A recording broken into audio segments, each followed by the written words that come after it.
Right now on Morning News Now, summer wallop. Millions of people across the country dealing with the latest punch from Mother Nature. The Northeast hit hard with torrential rain, leading to flooding and swift water rescues. The Midwest continuing to clean up this morning after tornadoes caused widespread damage this week. So what's in store for today?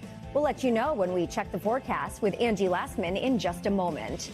In the hot seat, Dr. Anthony Fauci set to testify on Capitol Hill today regarding the origins of COVID. New revelations this morning from Dr. Fauci's personal journal, published by Kentucky Senator Rand Paul, are in the spotlight. A preview ahead in what could be a contentious hearing on the Hill. Let's get fiscal. The calendar may say July, but it's never too early to stay on top of your financial planning ahead of tax season. We will be sharing tips on how to stay on top of your money and reach all your goals this year. And coming together, Pope Leo is hosting a special event today outside Rome at the Papal Summer Residence, featuring a choir of children from all around the world. We will take you there live and preview Pope Leo's concert for peace.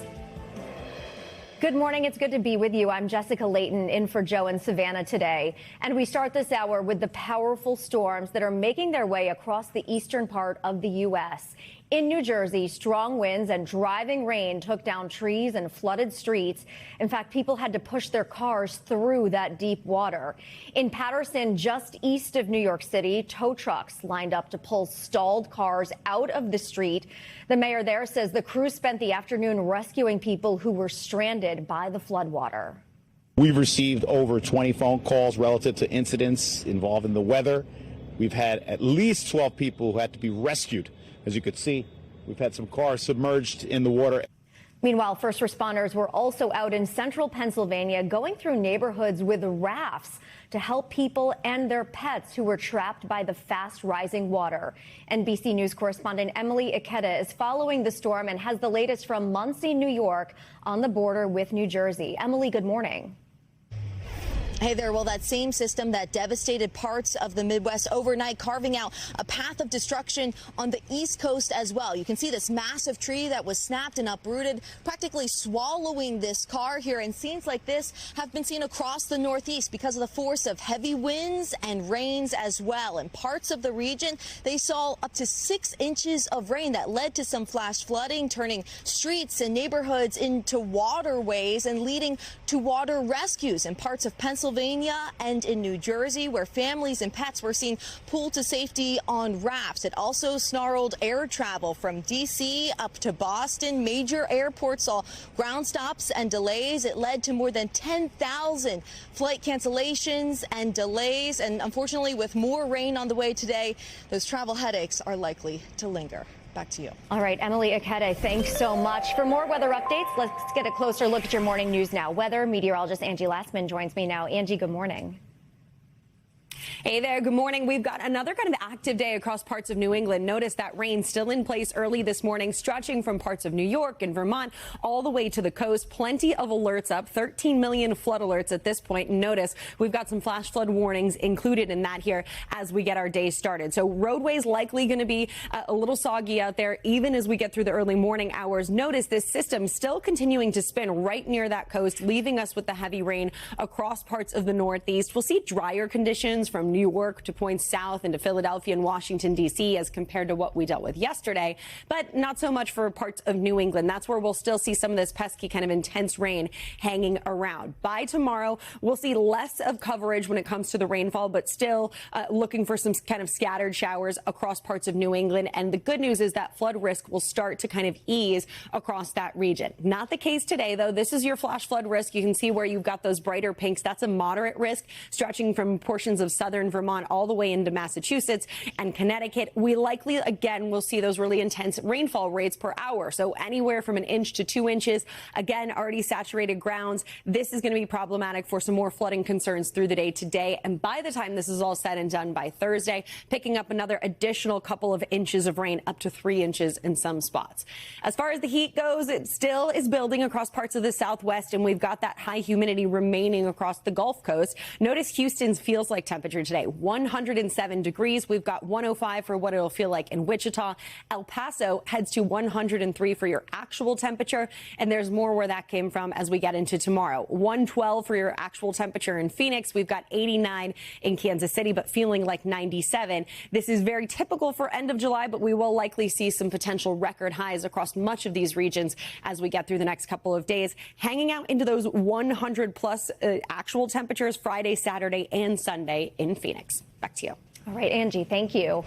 Overseas, a wildfire emergency is gripping southwestern Europe this morning. Massive fires across France and Spain have forced hundreds of thousands to evacuate as extreme heat and dry conditions fuel those flames. Some of the fires remain out of control, including what is the largest ever recorded in Spain. NBC News international correspondent Raf Sanchez is near the front lines in southern France with the very latest on all this. Raf, good morning.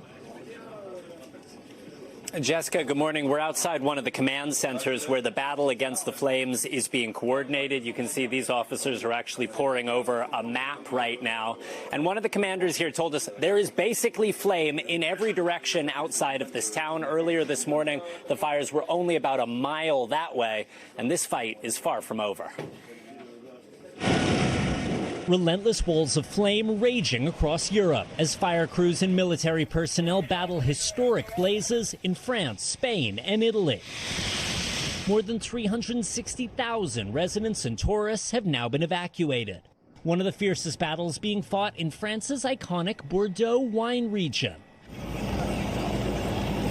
The view from the front line captured on this French firefighter's body camera as their team confronts a blaze on a country road. It's very difficult for the firemen to fight the fire. France for the first time facing so-called fire clouds, pillars of smoke and flame so big they can generate their own lightning. France's President Macron on Monday calling the fires the worst situation they've had to deal with since World War II. While Spain confronts the largest wildfire in its history after separate fires merged into a monster blaze west of Madrid. Italy also now battling fires of their own. At this popular beach resort, aircraft flying perilously low before dipping into the sea to gather salt water to douse the flames, as Europe braces for more to come.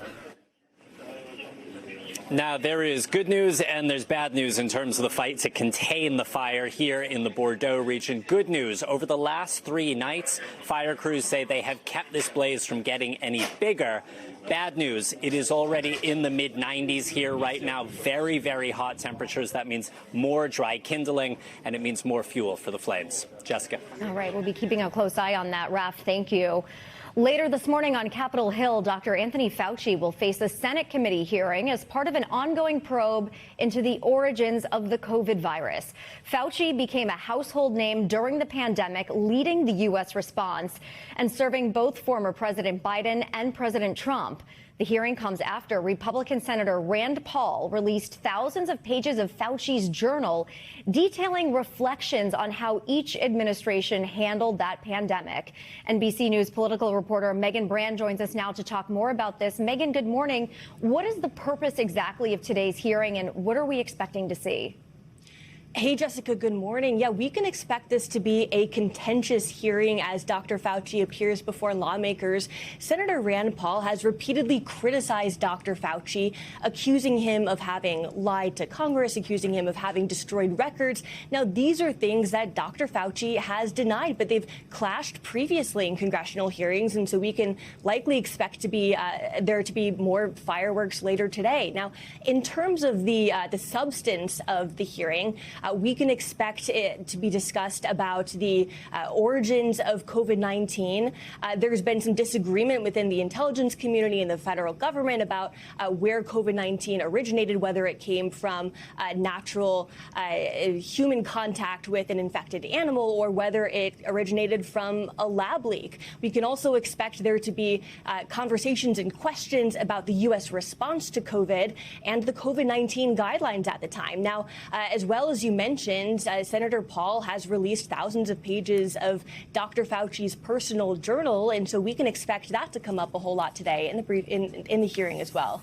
Megan, we know that Senator Paul, as you touched on, has accused Fauci of lying not only to Congress, but also to the public during COVID and after. What is the senator hoping to demonstrate with the release of that journal? Yeah, so Senator Rand Paul has repeatedly accused Dr. Fauci of lying. And so in releasing this journal, what Senator Paul is aiming to do is to try to paint the picture of Fauci as someone who expressed certain thoughts privately, but said something else publicly. Now, again, Dr. Fauci has expressed that he has never lied to Congress. He has not lied about his view on COVID.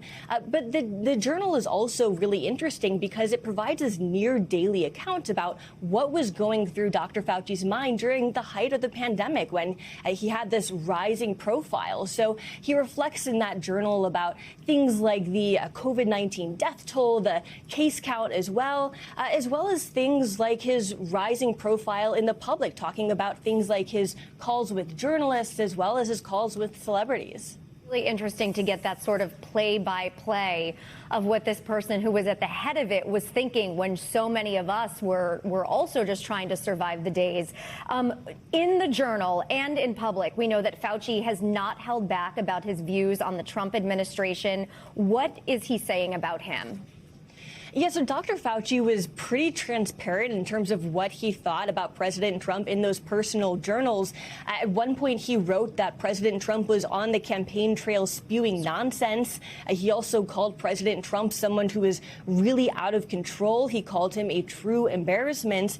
And he also reflected on a moment, for example, right before the final presidential debate when he noted a bit of irony in terms of President Trump relying on Dr. Fauci for health advice and insight into his health and the COVID pandemic. But at the same time, President Trump was criticizing Dr. Fauci publicly, calling him things like an idiot and a disaster. So he was very transparent about what he thought about President Trump. And this is something that we can expect members of Congress to also press Dr. Fauci on as well.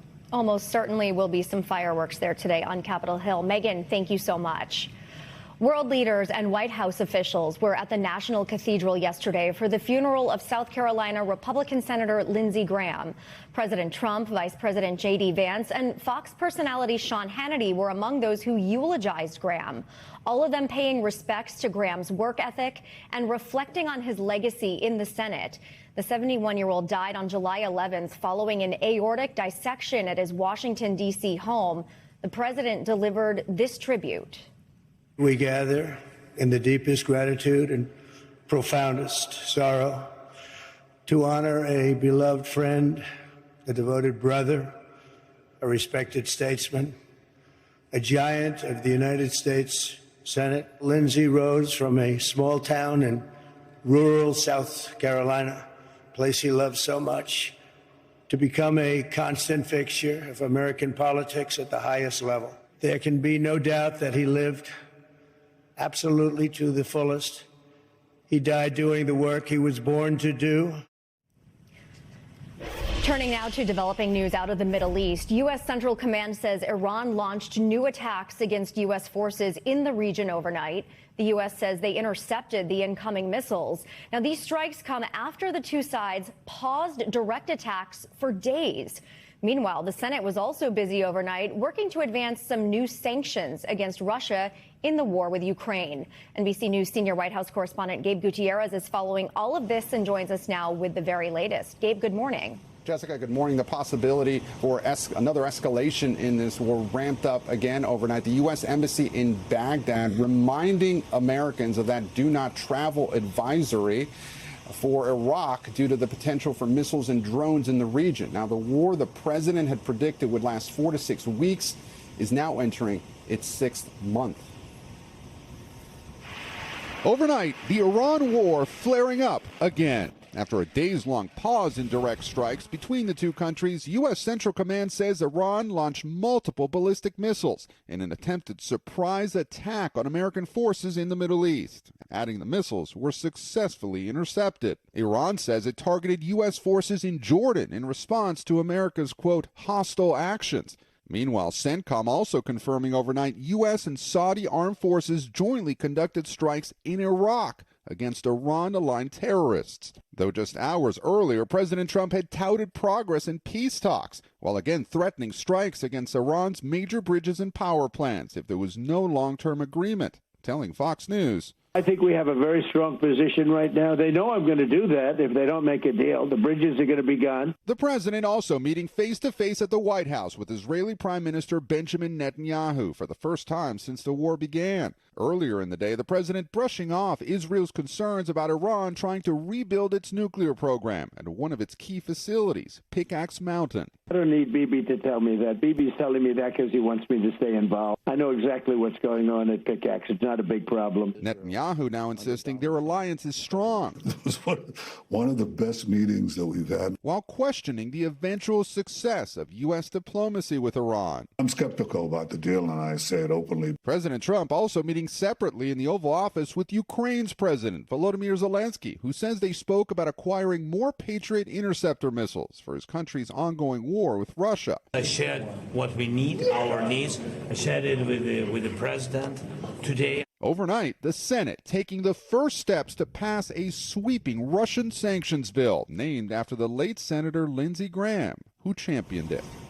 That bill would place new sanctions on Russian officials and allow the White House to impose tariffs on countries that purchase Russian oil and gas. It is not clear when the Senate will hold a vote on final passage, but senators are set to leave town for recess at the end of next week. Jessica. All right, Gabe, thank you. In the Caribbean, new video has turned up in the expanding search for an American woman now missing for a week. The North Carolina mother vanished while on a trip to Grenada. Her family pleading for help in finding her. Here's NBC News correspondent Jesse Kirsch with what the footage is showing. Our first look at Liz Waddell in Grenada right before she vanished. The 43-year-old American's family releasing this surveillance footage, saying it shows Waddell at her Caribbean Airbnb last Wednesday. Watch the North Carolina mother walk near the shoreline around 11:44 a.m. She heads toward the jetty, splashing into the water at 11:47 a.m. At 11:50, a small boat floats by. Soon after, Waddell's family says you can see her friend adjust a beach chair before roughly 10 minutes pass, and on the other side of the screen, Waddell starts swimming away through the bay's roughly 5-foot deep water. Island police say there's no video showing Waddell returning to land. We remain hopeful, very hopeful, that she is somewhere on the island, alive and safe. I'm Liz Waddell. Waddell, who posts on social media about her physical therapy work, is described as 5 feet tall with a medium build. Police say she'd been on the island almost 2 weeks when she disappeared. My wife is a loving, free-spirited person. Her husband, Kalen, flew to Grenada after she vanished, writing, "He did this swim yesterday. It is easy. There are lots of rocks you can stop at if you need." Waddell's husband adding, "I am heartbroken. Please continue to send love." And according to Waddell's husband, she was swimming in blue and white striped shorts and an orange top. He also says she did not have her wallet or her shoes. Back to you. Jesse Kirsch, thank you. Much more to come here on Morning News Now. Later this hour, while many of us are thinking about that summer vacation, this is actually the perfect time to reflect on your financial goals for the year. We'll tell you how you can stay on top of your money ahead of tax season. But up first, it's a big day ahead at Pope Leo's summer residence. We will take you just outside of Rome and preview today's Concert for Peace. Welcome back. Overseas later today at Castel Gandolfo, just outside of Rome, Pope Leo will host a special children's concert for peace.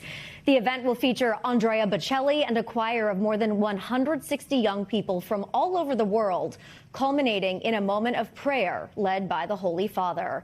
NBC Nightly News anchor Tom Yamas will attend the concert and speak with Pope Leo afterward. Tom, good morning. Music is such a universal language, so I love that he is showcasing this in this way. What can we expect from the Concert for Peace and how the event will unfold at the Pope's summer residence? It is, Jessica, and good morning. Great to be with you this morning and all of your viewers. You're right. Music is a unifying force, and it is so important to Pope Leo. Besides the music, of course, is also going to be the backdrop of where we were, that this is the summer residence, you will, of the Pope, of Pope Leo. It has now been opened to the public by Pope Francis. These are the gardens here, and they're called Borgo Laudato Si, 135 acres that span this countryside here. You have more than 5,000 types of plants, 300 different trees. And as you look at this garden down here, Jessica, Pope Francis says this is where nature meets man meets art. And you can't have one without the other in these gardens. It was so important for Pope Francis to open this up so the public could see what pontiffs for 400 years have done. And popes would come here. It's a little cooler than it is in Rome right now in the summer. They would think. Pope John Paul II hosted President Bush here. Pope Leo's hosted President Zelensky here. And when Pope Francis was elected, he met Pope Benedict here. There's a famous scene in the movie The Two Popes that wasn't shot here, but takes place here as well. So back to that concert, Pope Leo wants more people to come out here, not only to see it, but to experience it. So they want to put a spotlight on these gardens so the world can see it. And they're going to host this concert that you mentioned. More than 160 children from war-torn areas and underserved areas of Italy will be here. Just behind me, the preps are underway right now. These are some of the organizers for the Vatican that are getting ready.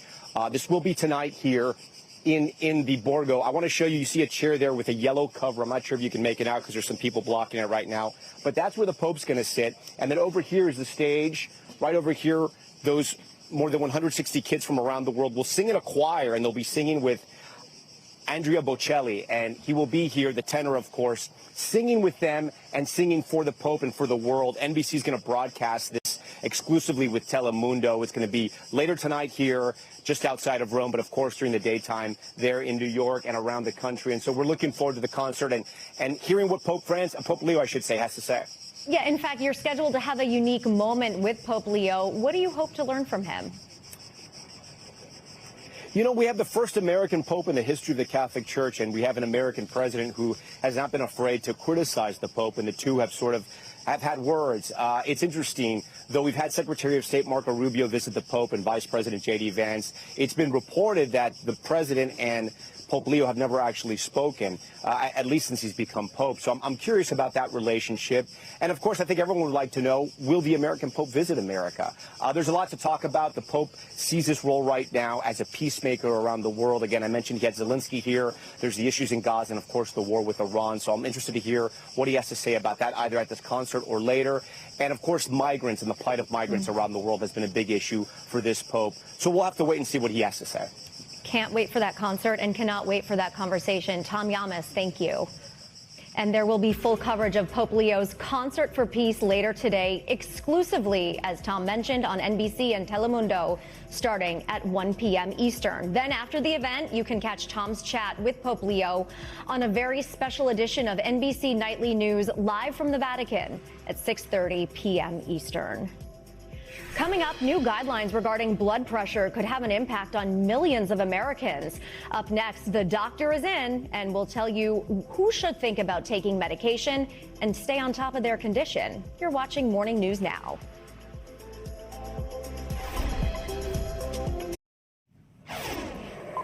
We're back now with your weekly medical checkup. And this week, we're looking at some newly updated blood pressure guidelines, including who should be thinking about taking medicine. Plus, there's new research on which processed foods you should limit and how genetics may play a part in why some people have stronger cravings for sweet and salty foods. For more on these stories, let's bring in NBC News medical contributor Dr. Kavita Patel, who joins us to break it all down. Dr. Patel, good morning. I want to start with these new blood pressure guidelines. What are they saying about who should be taking medication? Yeah, Jessica, look, half of the adults in the United States have high blood pressure. But what we found in this study that looked essentially at the entire United States population of adults with high blood pressure is that about 1 in 3 of them are not actually taking medication when they should. And it's not just because of their numbers. It's also because they've got other conditions that put them at a higher risk of heart disease, things like diabetes, things like kidney disease. So that's something a little different. We used to just go with the numbers. Now we know that really adding in these other factors, that you have elevated risk. And Jessica, here's the kicker. treating that 1 in 3 could actually save 160,000 lives from heart deaths over the next 10 years. That's meaningful change, and that means a lot of progress that we could be making. So the doctor's orders here are actually pretty simple, that you need to know your numbers, but don't let the numbers dictate what you should do, because medication can help. In this case, we identified all these populations that really could benefit from medicine. So the next time you're at the doctor, just ask about your numbers, and remember, keep log of those numbers at home. That can be the most important thing. Yeah, that conversation with your doctor is so important. And we also have 2 new studies on processed foods that were recently presented at the American Society for Nutrition conference. The first focused on what foods could be okay in moderation and which ones we absolutely need to avoid. So are we saying now that there's room for some processed foods in an otherwise healthy diet? Yeah, Jessica, you got it. So this was a study of over 200,000 adults, and they basically looked and took all their diets and put them into 4 different categories. Things like a healthy diet, but with minimally processed foods, or an unhealthy diet with ultra-processed foods, and everything in between.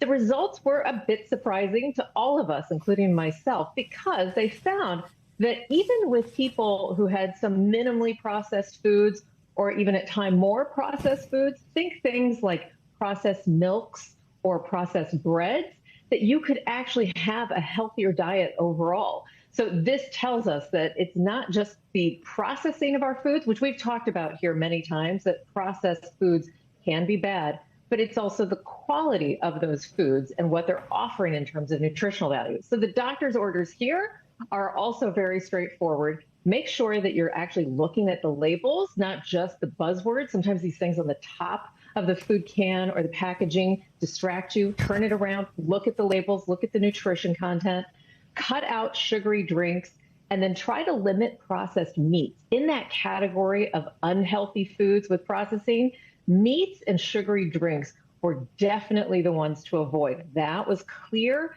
and there was no question about it. And then, Dr. Patel, the second study explored how genetics may be a factor for why some of us have stronger cravings for sweet and salty foods. I need that little sweet, that chocolate after dinner. So why is it so hard for some people to stay away from the foods that are salty or higher in fat? Listen, Jessica, this one I'm hoping applies to me personally. I have always wondered, why is it that I have such an intense craving for some of those salty snacks? And here is an answer. So this is 500,000 citizens in the UK. This is, by the way, one of the best things that the United Kingdom has done, that it's actually kind of collected like a ton of health information and tracked some genetic information of 500,000 individuals. And they took their taste preferences, their diet preferences, and then they looked at the genetics of these people and categorized them. So they saw that when people like me like salty things, that if they had certain genetic traits, they in fact ate more salt than someone who did not have those traits. So what it shows us is that there can be a genetic link. It doesn't explain everything, Jessica, but it can help explain why some days you just don't know, but you got these cravings. So the doctor's orders here, I think, are also something that I'm going to have to personally take it to heart. Just remember, have a little grace for yourself. Your cravings can be inherited. And what I try to do is keep those temptations out of reach by doing some healthy swaps. So instead of the potato chips that I really, really want, I'm going to try to do something that's got a little bit of that salt, because that's part of that genetic craving, but has a little bit of a healthier content. So swapping it out from maybe some healthy mix of nuts or some things that are lower in fat content. So we link it all together, Jessica, and hopefully we can keep ourselves healthy overall. And still allow yourself that treat once in a while. That's right. Dr. Kavita Patel, thanks so much. Great advice. Thank you. Turning from medicine to the world of nature now, there's some good news this summer. Sea turtles are making a record number of nests along the North Carolina coast. But now the relentless July heat is raising some concerns about whether those baby turtles will survive.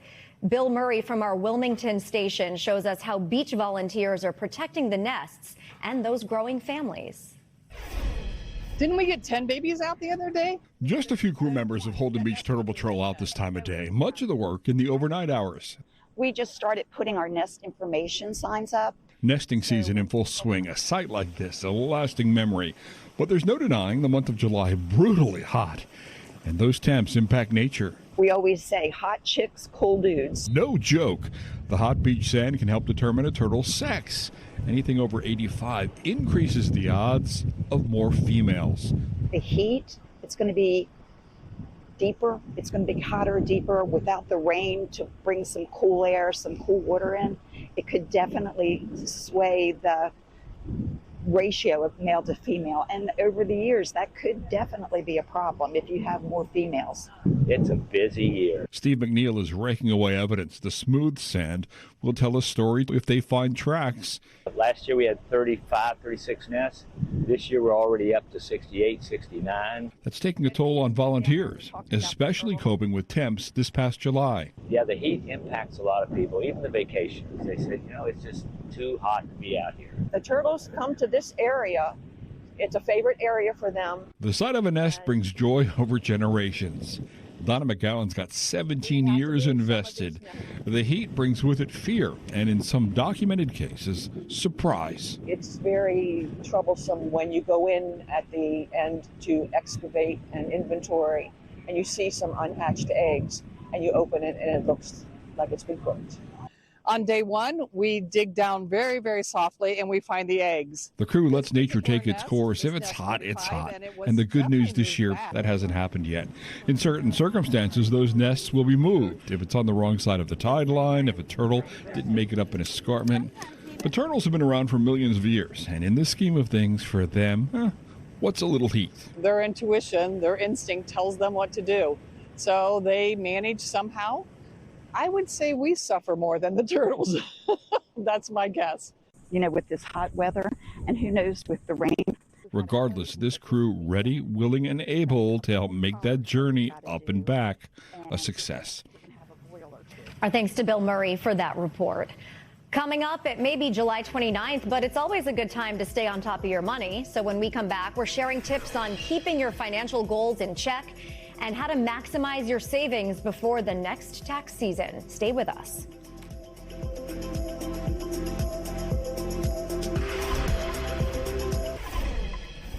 We're back with some tips for a mid-year money reset. While the sun is out and vacation may still be calling you, experts say it's the perfect time to reflect on your budget over the first 6 months to make sure it all still aligns with your financial goals and to figure out where you can and should make some changes. For example, finding ways to lower your total monthly spending can help maximize savings and your future tax returns. For more on this, Chief Tax Officer at Jackson Hewitt, Mark Stieber, joins me now. Mark, good morning. I'm not going to lie, I am living it up this summer. I don't want to be thinking about this, but walk me through why now is a good time and what people should be doing to organize their personal budget.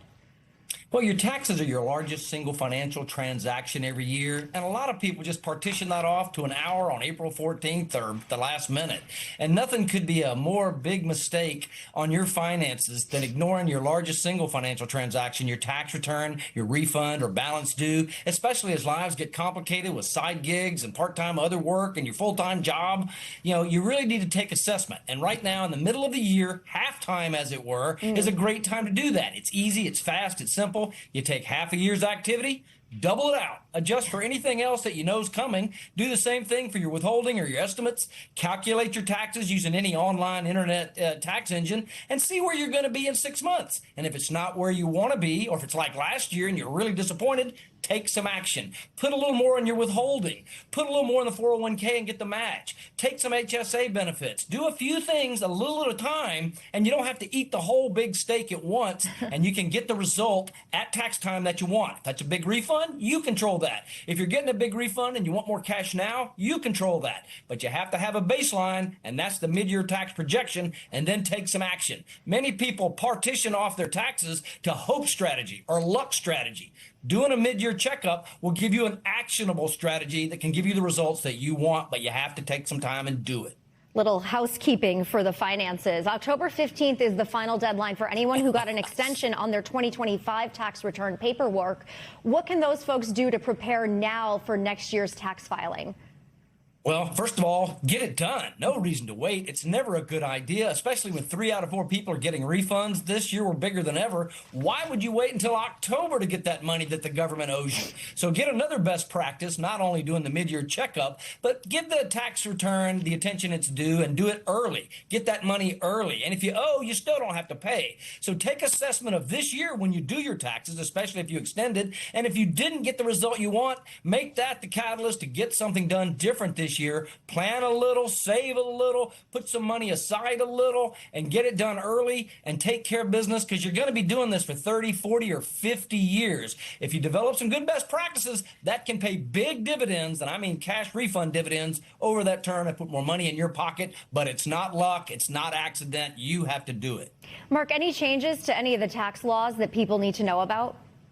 Well, last year we had the biggest tax law change in a generation, if not 40 years, with the Working Family Tax Act. Now, there's part 2 of that this year. So if you got tips or overtime, or you bought a car that was final assembled, or you had a baby, don't overlook those Trump tax accounts. That's found money for anybody that's a newborn in any year, and especially if you're under 18. And then, of course, if you're a senior, there's deductions there. But new this year is a charitable deduction on your tax return, even if you don't itemize. And that's a really new thing. And that affects a lot of people. So if you're a charitable person, and most Americans are, keep a few more records this year on what you gave and how much you gave and who you gave to, your favorite church, synagogue, or mosque, and give that to your pro and get a new tax benefit this year up to $1,000.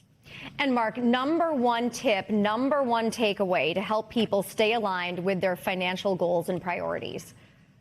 Don't think of your tax return as the outcome or luck, or if you had a good pro, or if it was just your year.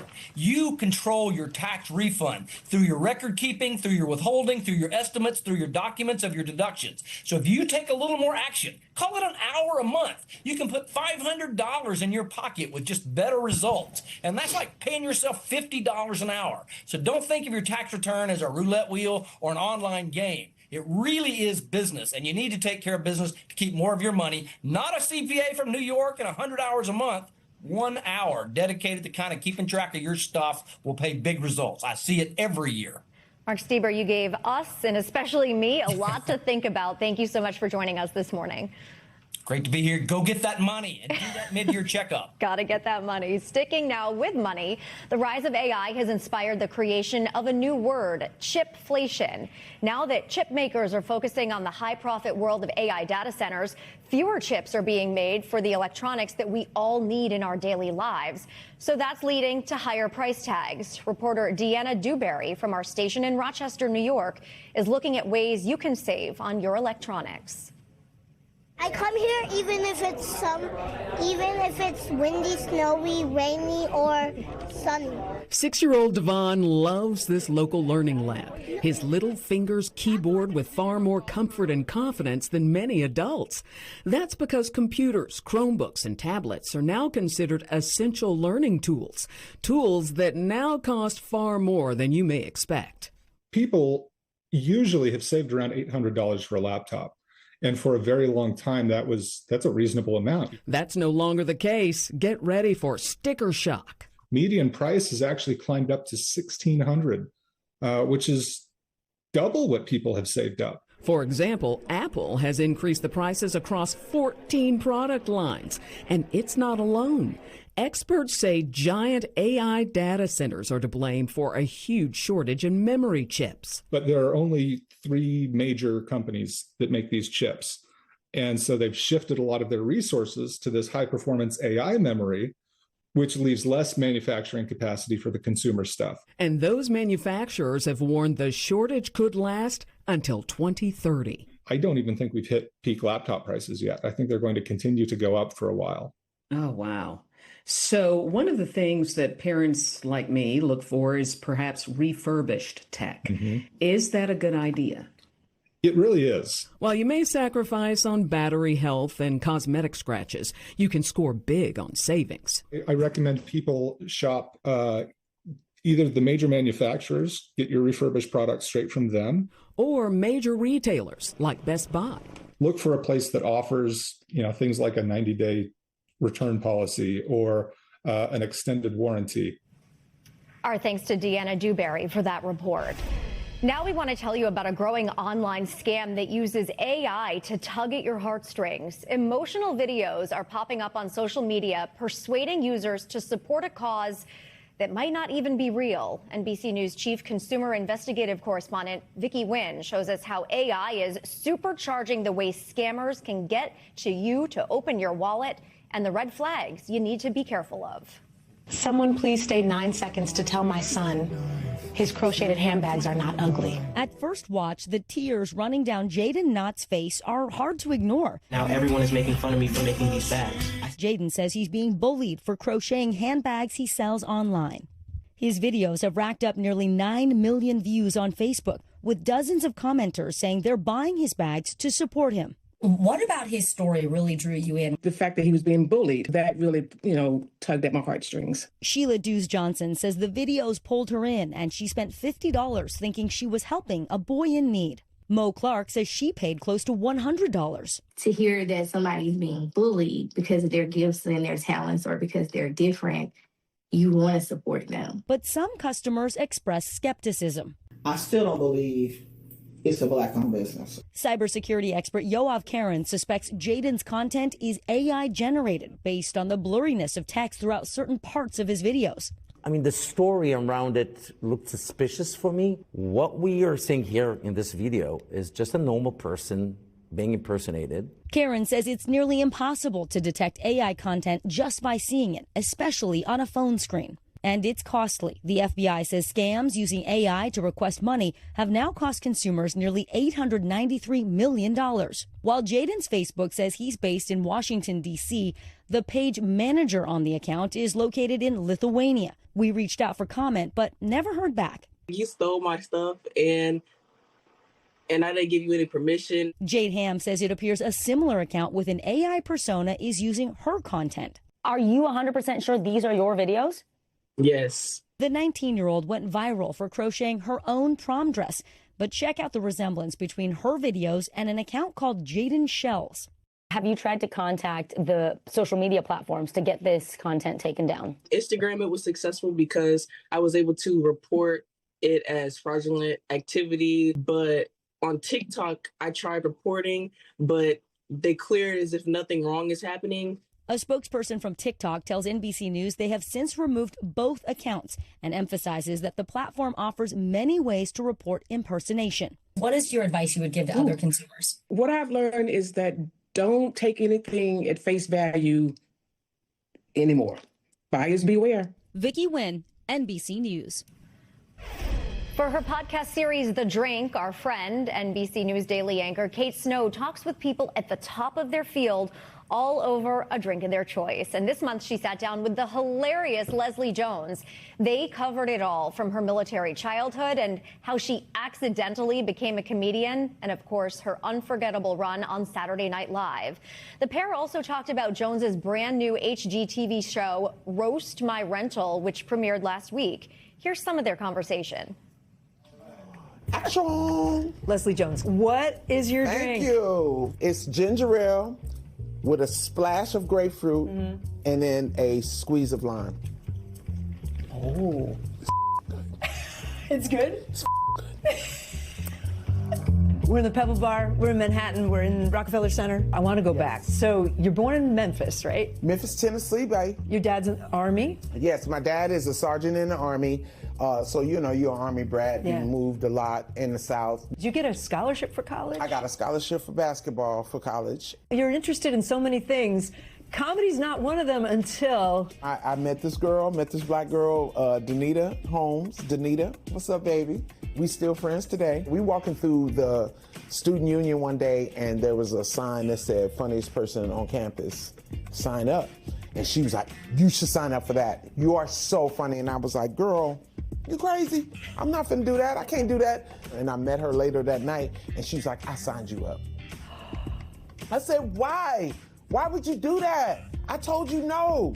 But I wasn't really mad at her. I was kind of low-key like, okay, let me see what I can do, right? Soon as I touched the mic and said the first joke, I was like, oh man, you're gonna be doing this the rest of your life. Chris Rock saw me one night, and 3 days later, he calls me and he goes, hey, so I had dinner with Lauren and I told him about you and they're going to be calling you for an audition. Lauren Michaels. Yeah, and I was like, what?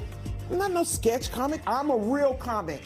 I remember telling my manager, I'm not going. What are you doing? What did your manager say? My manager was like, I will quit.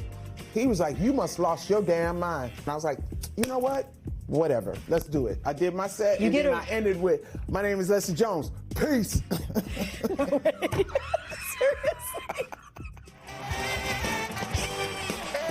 47 years old when you make the cast. They made that real clear in every article. Wow, she's so old. Lord have mercy, she's 47. The girl about to die, and they picked her for SNL. 47. Tell us, how do you know Mrs. Markle, Duchess of Sussex? I'm Megan's third cousin, Shantae Thomas of the Compton Thomases. Why did you leave SNL? Oh, because it was time. You know, at hindsight, you go, oh, wow, I had really good time, and people really loved me from SNL, but when I was there in it, it wasn't doing anything. I felt like at this point, they're making me something that I don't want. I don't want to be just a character. I see. I want to be Leslie Jones can do everything. I don't want to be Leslie Jones is just this girl on SNL. You have a show on HGTV. Yes! Roast my rental, baby. We're going into houses. We're going into vacation rentals. Yeah. Disgusting.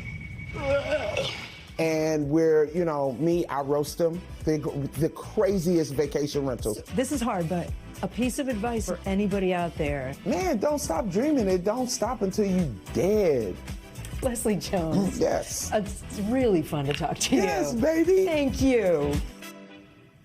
Our thanks to Kate Snow for bringing us that interview, and you can catch her full conversation with Leslie Jones on The Drink with Kate Snow, wherever you get your podcasts. If you'd rather watch the episode, just scan the QR code on your screen or visit NBCnews.com/thedrink. Coming up, the Tigers and the Orioles were battling it out on the diamond earlier this week when an unexpected little extra outfielder came in to assist. Up next, how this squirrel stole the show in front of thousands of fans as Morning News Now continues.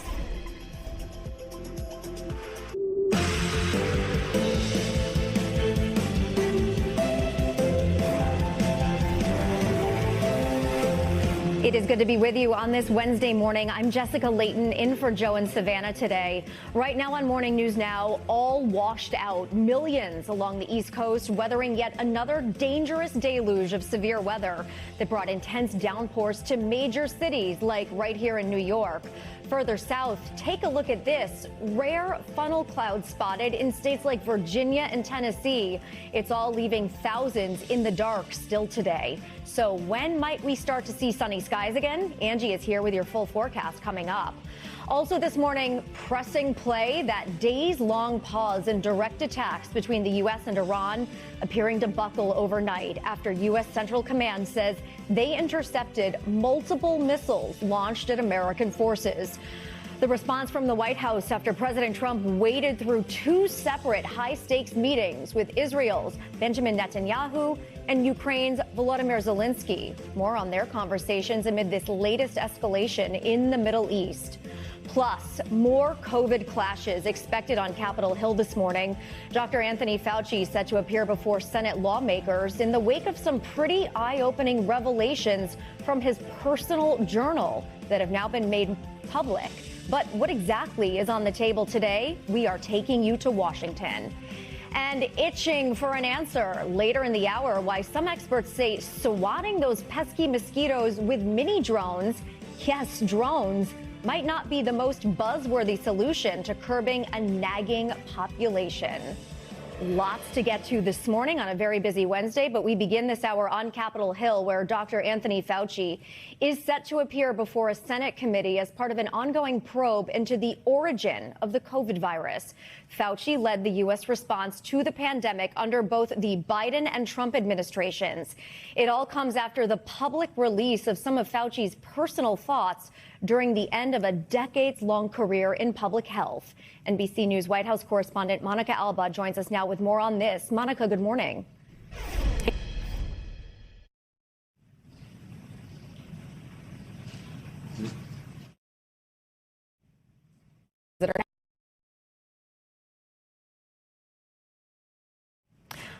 Apologies for that. We will try to get back to Monica in just a moment, but we're going to move on to some other news now. Our other big story this morning, those severe storms making their way across the country. This morning, people from New York City to parts of New England are cleaning up from yesterday's floods after torrential rain pummeled the Northeast, flooding streets and stranding drivers. And it was sort of the same scene in central Pennsylvania, where crews had to drag rafts through flooded neighborhoods to rescue people and their pets who were caught by the fast rising waters. And all of this as more than 75 million people are waking up under a heat advisory as temperatures throughout the Great Lakes and Midwest could hit 15 degrees above normal today. NBC News correspondent Emily Ikeda is following the storm and has the latest from Muncie, New York, on the northeastern border with New Jersey. Emily, good morning. Hey there. Well, the same system that devastated parts of the Midwest overnight, carving out a path of destruction in the Northeast. You can see this massive tree that was uprooted and now practically swallowing this car here. The force of the winds and the rains also knocking out power to hundreds of thousands of people at one point on the East Coast. This morning, millions of Americans bracing for more rain and flooding after downpours soaked the Northeast. Storms battering multiple states with several inches of rain. Wind and rain blasting New York, flooding streets, and in nearby New Jersey, the water reaching waist high. Residents pushing stalled out cars and navigating whirlpools of debris. Rescue crews out there and in Pennsylvania, where cars struggled through the streets and families and pets were pulled to safety by boat. The wind also a concern. Rare funnel clouds spotted in Tennessee, Virginia, and West Virginia, and a reported tornado in Maryland ripping into this building. The severe weather also prompting ground stops at major airports from D.C. to Boston, with more than 10,000 flight disruptions snarling air traffic. So we were supposed to leave at 5 o'clock. We're now leaving at 10. In the Midwest, cleanup efforts are underway after a devastating EF3 tornado that produced wind gusts up to 165 miles an hour left communities unrecognizable. Bob Wolfel grateful his wife is alive after her truck was thrown the length of a football field. So very, very blessed. Another miracle being celebrated after a teenage lifeguard was seen navigating treacherous surf in California to pull a 10-year-old boy to safety. Ryder Williams will be honored at the White House for his life-saving efforts in dangerous conditions. And back here in New York at LaGuardia Airport, 50% of flights have been canceled yesterday across the country. More than 10,000 flights canceled or delayed, and with more heavy rain expected from New York up to Maine, those travel headaches are likely to linger. Back to you. All right, and now let's get a closer look at your morning news now. Weather meteorologist Angie Lassman joins us now with the latest. Angie, good morning.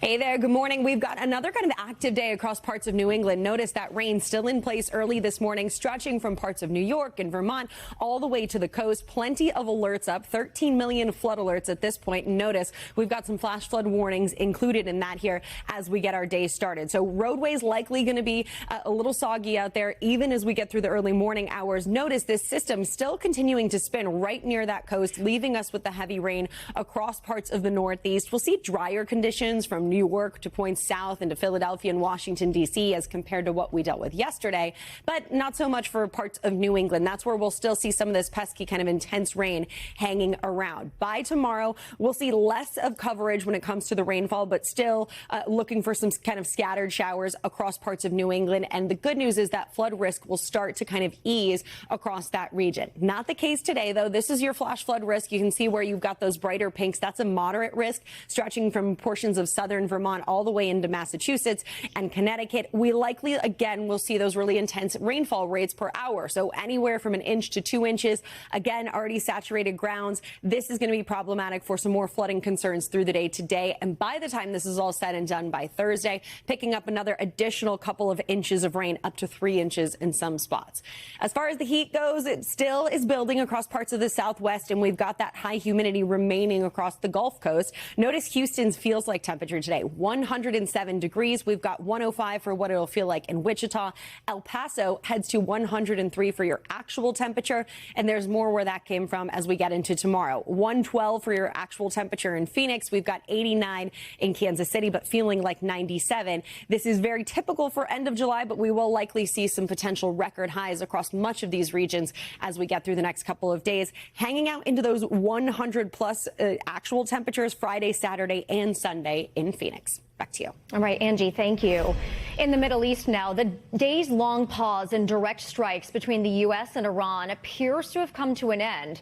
U.S. Central Command says it intercepted multiple ballistic missiles launched by Iran on American forces in the region overnight. This escalation coming just hours after President Trump said the two sides were making progress in their peace talks. NBC News senior White House correspondent Gabe Gutierrez joins us now with the latest. Gabe, good morning. Much was made over this pause in the last couple of days. What can you tell us about the strikes overnight? Hi, Jessica. Good morning. Well, the major question right now is, will this escalation continue? Overnight, as you mentioned, U.S. Central Command saying that it intercepted ballistic missiles fired by Iran. The IRGC overnight said that it had targeted American forces in Jordan for what it called American hostile attacks. Now, the U.S. and Saudi Arabia also saying that it conducted joint strikes against Iran-backed militias in Iraq. So certainly a lot of questions about whether this is escalating into a wider war. And this comes after President Trump earlier in the day had said that he thought that the U.S. was in a good position with peace talks, that they were trying to get negotiators back to the negotiating table, and the president threatening that if they didn't come to some nuclear deal, he would go back to attacks. However, overnight, we learned those new reports of the ballistic missiles fired by Iran. And again, the major question right now, will this escalation continue, Jessica?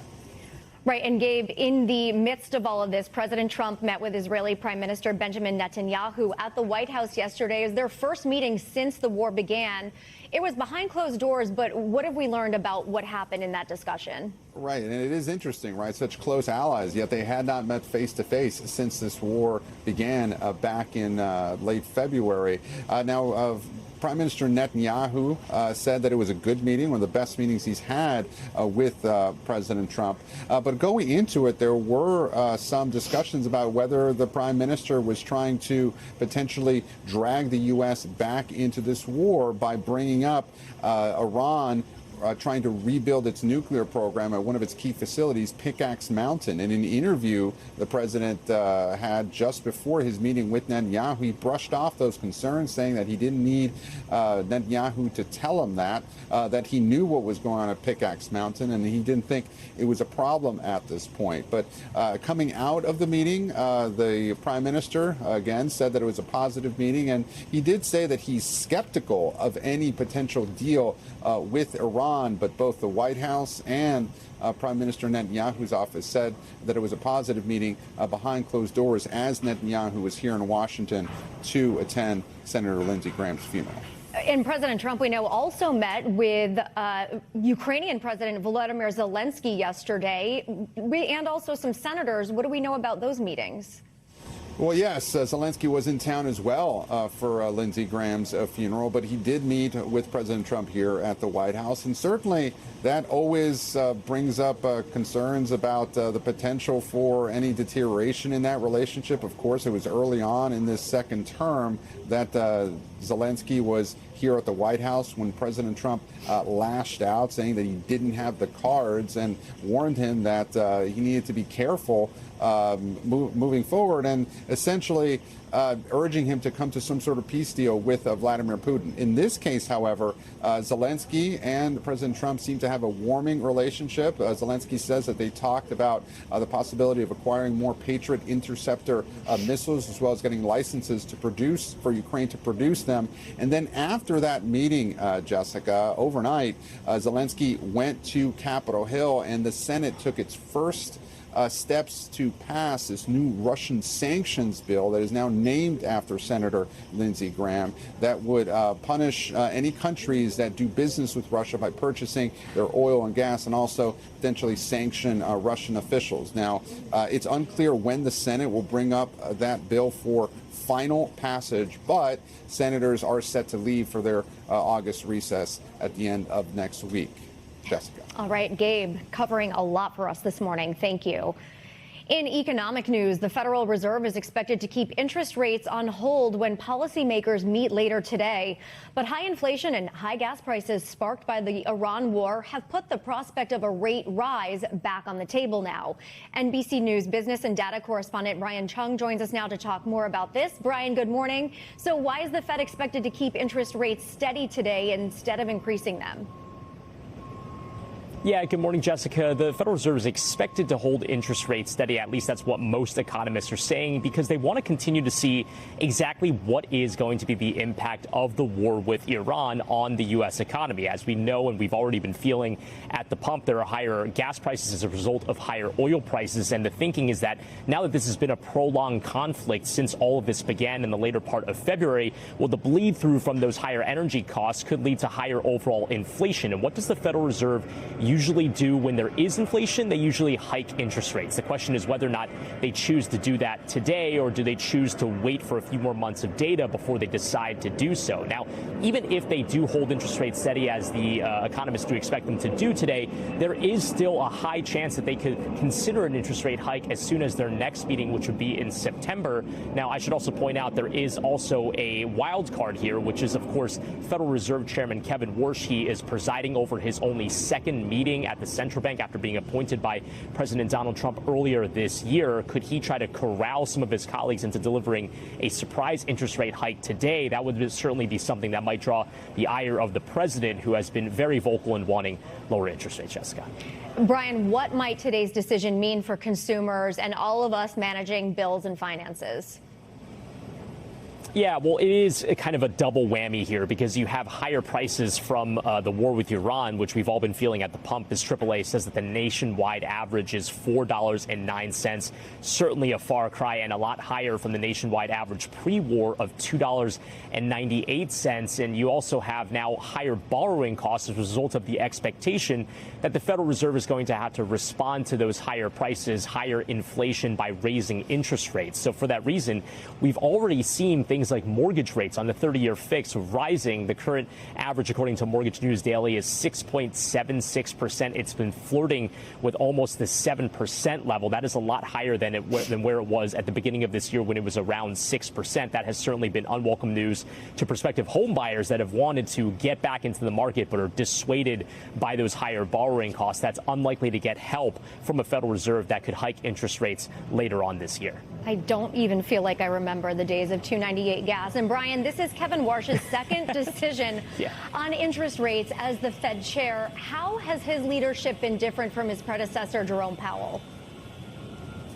Well, this is something that we're trying to figure out. Again, he's only in his second interest rate setting meeting since he began this journey just a few months ago. He was formerly a Fed governor in the 2000s, but we have not really learned that much about his tenure as Fed chair quite yet. And that's in part because he wants to keep everyone on their toes. During his last press conference, when the Fed had the decision to hold interest rates steady back in June, he essentially said that he wanted to usher in this period of reform and suggested that that might take some time. He created these 5 task forces that are going to be charged with reviewing everything at the Federal Reserve, from how they collect data to how they use data to how they assess their framework for adjusting interest rate policies when they take a look at new data coming in on the economy. And so for that reason, it could take some time before the Fed chair says, here are the findings of those task forces and here are the changes that we're going to implement here at the Federal Reserve over how we think about things, how we look at the data, how we assess the economy. And so for that reason, reason we're all still trying to figure out. And that would include, by the way, communications. There was some chatter that he might even do away with the usual press conferences that they have after their 8 meetings a year. That is currently the practice, but might the Fed chair decide he doesn't want to do those press conferences anymore? It is part of thematically what he has suggested he wants to do, which is keep the markets, keep people that are watching the Federal Reserve on their toes, perhaps bring back the surprise element. That's why we might be in store for a potential surprise interest rate hike today, all as we try to figure out this new Fed chair that is only early on in his tenure, Jessica. And we know you will be watching that meeting for us closely. Brian Chong, thanks so much. Well, despite the activity on Capitol Hill, it has been a somber week in Washington as family, friends, and world leaders gathered to honor the late Senator Lindsey Graham. The celebration of his life and legacy included ceremonies at the Capitol and the National Cathedral yesterday. NBC News correspondent Kelly O'Donnell was at the church service and joins us now with details on those services. Kelly, good morning. Good morning, Jessica. And today, those farewells for the late Senator Lindsey Graham returned to his home state of South Carolina. And there, the citizens he represented can pay their respects. Now, this, of course, after top officials in Washington and leaders from across the globe honored his memory. So this is a two-part day of honoring Graham's life. And part of what we saw is that the president was there at the National Cathedral. He described the long relationship between himself and Lindsey Graham. Now, many of you may remember that it did not start off as a friendly relationship. They were rivals in the campaign season of 2016. And over time, there was a kind of healing that happened between them. Part of that, the president recounted in a humorous way. Back on the campaign trail, it was Donald Trump, then a candidate, who told the whole world what Lindsey Graham's personal cell phone number was. And the president joked at the service yesterday that although he blew up his phone, it was something that brought them together, made them friends, and he said that Graham never stopped calling him for the next 10 years. Part of what we saw with Lindsey Graham is that he wanted to be engaged in the action, and that is part of why he moved from a very different place in the Republican Party to being one of the close allies of Donald Trump. What was also notable about what happened in Washington is how Graham's influence in foreign policy was really what drew Benjamin Netanyahu, the prime minister of Israel, and President Zelensky of Ukraine to this church. They traveled across the globe to be there because it was Graham who was among the sharpest voices able to bring their message to the president directly, also to Capitol Hill. He was known as a hawk, very engaged on foreign policy issues. He had served in the Air Force for more than 30 years, reaching the rank of colonel.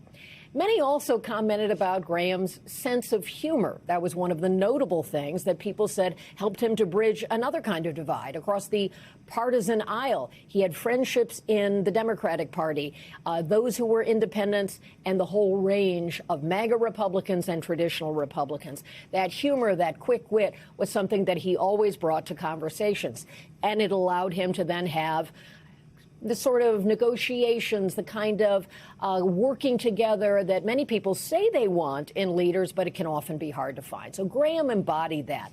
Part of what we really saw in the services at the U.S. Capitol, at the cathedral, and I'm sure today in South Carolina as well, is the sense of the shock of a sudden passing.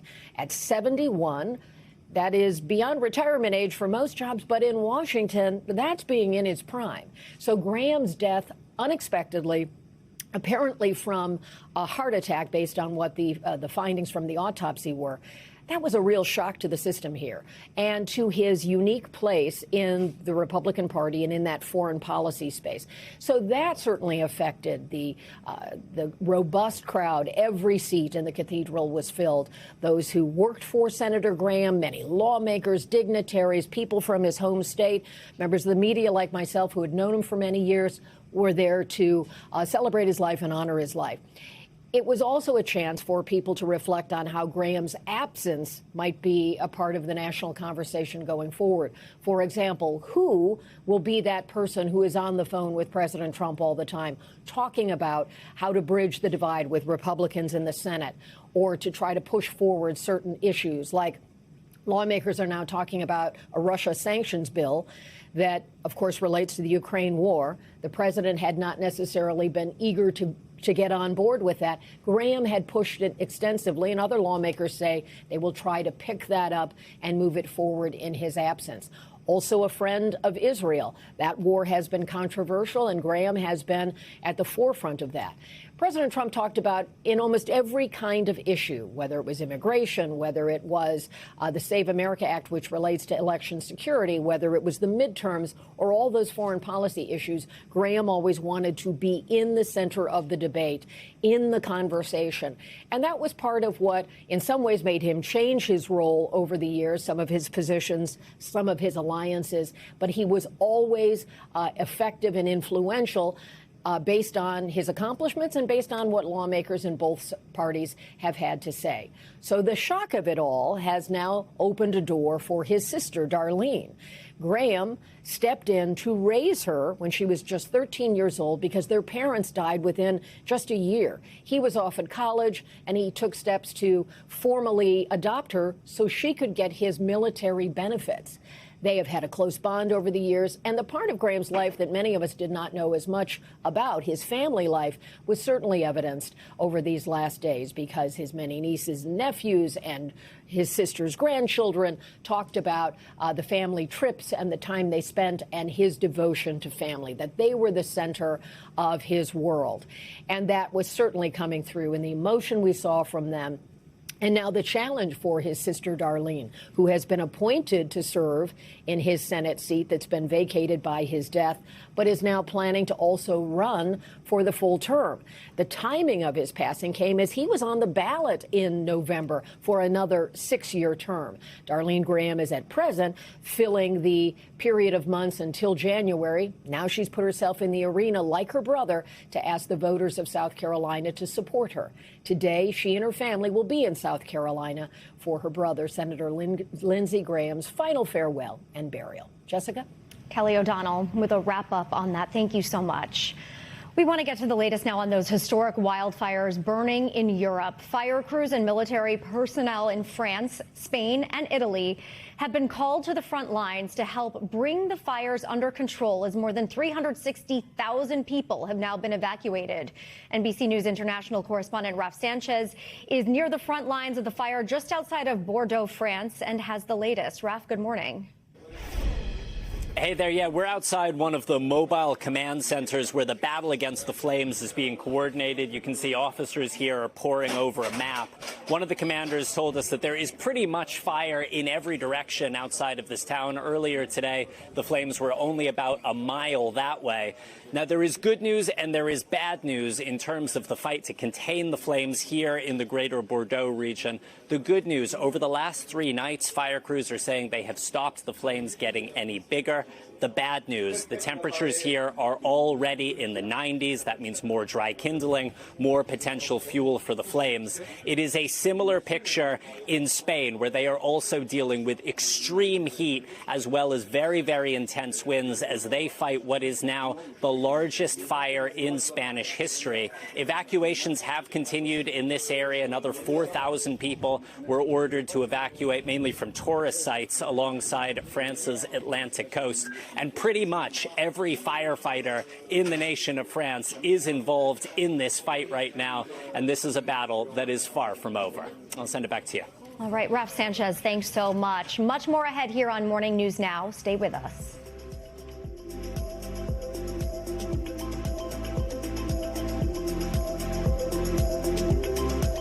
We're back now with growing concern over how fast new technology is being developed in the AI industry.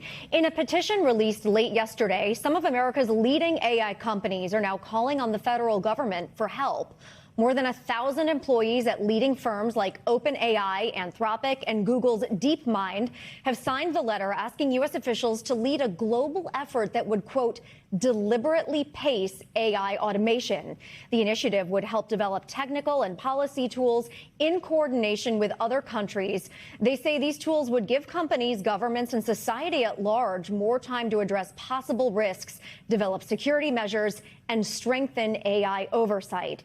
NBC News AI reporter Jared Perlow is here to break it all down for us. Jared, good morning. These employees are essentially asking for some regulation, not to stop the pace, right? What's the end goal? Yeah, so the end goal here is to develop some sort of toolkit so that if people wanted to slow down, they could.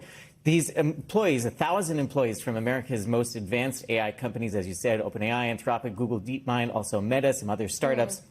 They say, we're the ones building this. We know exactly how fast this technology is advancing, and we're probably not ready. Now, there's lots of disagreement among these employees about what we should actually do. So in this new letter, again, released yesterday, they said that, regardless of whether we choose to slow down, we should at least have the option. There should be an off-ramp if we choose to take it. They say right now we're locked in a global competition, a national competition between these different companies, between these different countries as well. The U.S. is racing against China primarily in terms of developing AI. They say we don't want this to spiral out of control, and right now there's not really a way to do that. So we want this kind of escape valve.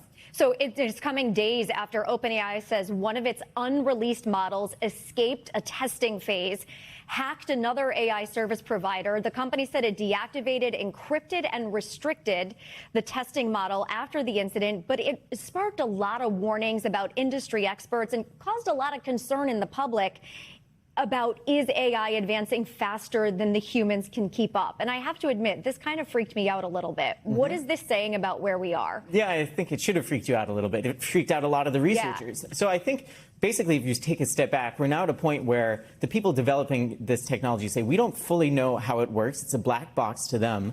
And we might be about to reach a point where these AI systems can actually improve themselves autonomously. So you don't really need a human researcher there to make sure that the AI will continue to get better. They call this either continuous self-improvement or recursive self-improvement. And that's kind of like letting the genie out of the bottle, squeezing the toothpaste out of the tube. There's no way of putting it back in. Exactly.